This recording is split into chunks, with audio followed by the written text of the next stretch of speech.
Hello বন্ধুরা, আমি প্রিয়াঙ্কা। আমার চ্যানেল বেটার বিগিনিং বাই প্রিয়াঙ্কায় তোমাদের সকলকে অনেক অনেক স্বাগত। তো চলো আজকের ব্লগটা শুরু করা যাক। দেখছো আমার সাজাগোজা দেখে বুঝতেই পারছো আজ নিশ্চয়ই আমি কোথাও যাচ্ছি। হ্যাঁ, ঠিকই ধরেছো, আমি যাচ্ছি আমার এক বন্ধুর নতুন ফ্ল্যাটের গৃহপ্রবেশের অনুষ্ঠানে। তো সাজাগোজা কমপ্লিট করে আমরা মা মেয়ে বেরিয়ে পড়েছি। আমার হাজব্যান্ডের যেহেতু আসতে একটু রাত হবে, তাই জন্য ও আমাদের সাথে যেতে পারিনি। আমরা দুজনে সন্ধ্যাবেলায় বেরিয়েছি। আর ওদের বাড়িটা আমাদের বাড়ির কাছাকাছি, 5 মিনিটের মধ্যেই, তাই জন্য ফ্ল্যাট থেকে বেরিয়ে একটা রিক্সা পেয়ে গেলাম। আর মা মেয়ে রিক্সায় উঠে রওনা দিলাম ওদের নতুন ফ্ল্যাটের পুজোতে। এই যে ওদের সকালবেলায় দেখুন সব পুজো টুজো সব হয়ে গেছে, পুজো কমপ্লিট। তো আমরা আমাদের ইনভিটেশন ছিল সন্ধ্যেবেলা, আমরা সন্ধ্যেবেলায় সব বন্ধু বান্ধবেরা এসেছি। তো সন্ধ্যাটা তো দারুণ কাটলো, খুব সুন্দর এনজয় করলাম। প্রথমেই এসে এই যে এই বান্ধবীটারই বাড়িতে গৃহপ্রবেশের অনুষ্ঠান। ও আমাদের খুব ক্লোজ বান্ধবী, তাই জন্য খুব আনন্দ পেয়েছি যে ও নতুন একটা ফ্ল্যাট নিয়েছে। খুব ভালো হয়েছে ফ্ল্যাটটা দেখতে। তো পুজো টুজো সবই সকালবেলা মিটে গেছে, তাই জন্য ও আমাদের সাথে বসে অনেকটা গল্পও করতে পেরেছে। তো একটু ফ্ল্যাটটা তোমাদের সাথে ঘুরে ঘুরে দেখিয়ে নিই। যে ঘরে পুজো হয়েছে ওই একটা ঘর, এই আরেকটা রুম, আর এই যে এই রুমটার সাথে একটা ওপেন ব্যালকনি রয়েছে যেটা পুরো রাস্তার ওপর।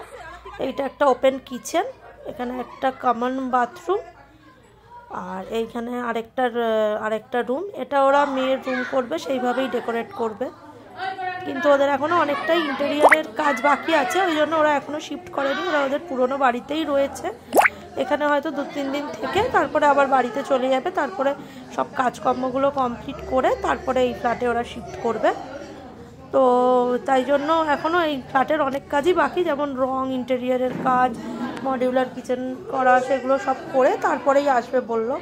তো সেইগুলো তাই জন্য বাকি। এর ফাঁকেই দেখছো আমাদের বাচ্চাদের নাচ গান শুরু হয়ে গেছে। ওরা তো বন্ধুদের পেলে আর কিছু চায় না, ওরা সব কিছু ভুলে যায়। সব কটা মিলে দেখো নাচ গান আরম্ভ করেছে। সমানে একটা স্পিকার চালিয়ে সবাই মিলে একদম পাগলের মতো নাচতে আরম্ভ করেছে। তো ওরাও খুব এনজয় করছিল, আমরাও বন্ধুরা মিলে খুব এনজয় করছিলাম। অনেকদিন পরে স্কুলের বন্ধুর মায়েদের সাথে জেনারেলি তো দেখা হয় না, ফোনেই কথা হয়। তো এতদিন পরে দেখা হতে খুব ভালো লেগেছে। আমরা খুবই গল্প করেছি সবাই মিলে একসাথে। আর এদিকে ওরাও ওর বন্ধুদের এমনি স্কুলে গেলে তো সবসময় পড়া এইসব নিয়েই ব্যস্ত থাকে। তো এখানে একটু নাচ গান করতে পেরে ওরা খুব আনন্দ পেয়েছে। আর ওরাও এদিকে নাচ গান করছে, আর আমরা মাঝে মাঝে ওদের এসে একটু দেখছি। দেখো সবাই ওদের নাচ দেখতে চলে এসছে। এটা আমার বান্ধবীর দিদি, বান্ধবীর মা, বান্ধবীর হাজব্যান্ড, আর এই যে আমার আরও বন্ধুরা। ওদের তো তোমরা চেনোই, আরও অনেক ব্লগে দেখেছো। এটা আমার আরেকটা বান্ধবী মিতা, ও এসছে হাওড়া থেকে। ওর মেয়েও আমার মেয়ের সাথে একই স্কুলে পড়ে, ওরাও খুব ভালো বন্ধু। তো এবার ওদের নাচ গানগুলো হচ্ছে, আর আমরা বন্ধুরা বসে গল্প করছি।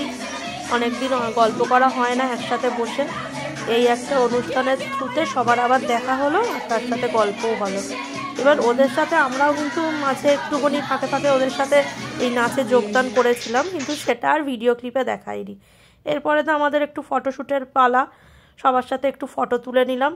এই করতে করতে দেখি বেশ রাত হয়ে গেছে। তো আমার যে বান্ধবীরা দূরে থাকে ওরা আগেই খাওয়া দাওয়া করে বেরিয়ে গেছে, আর আমরা তো এরপরে খেতে বসে গেছিলাম। তখন প্রায় 10:30 বাজে।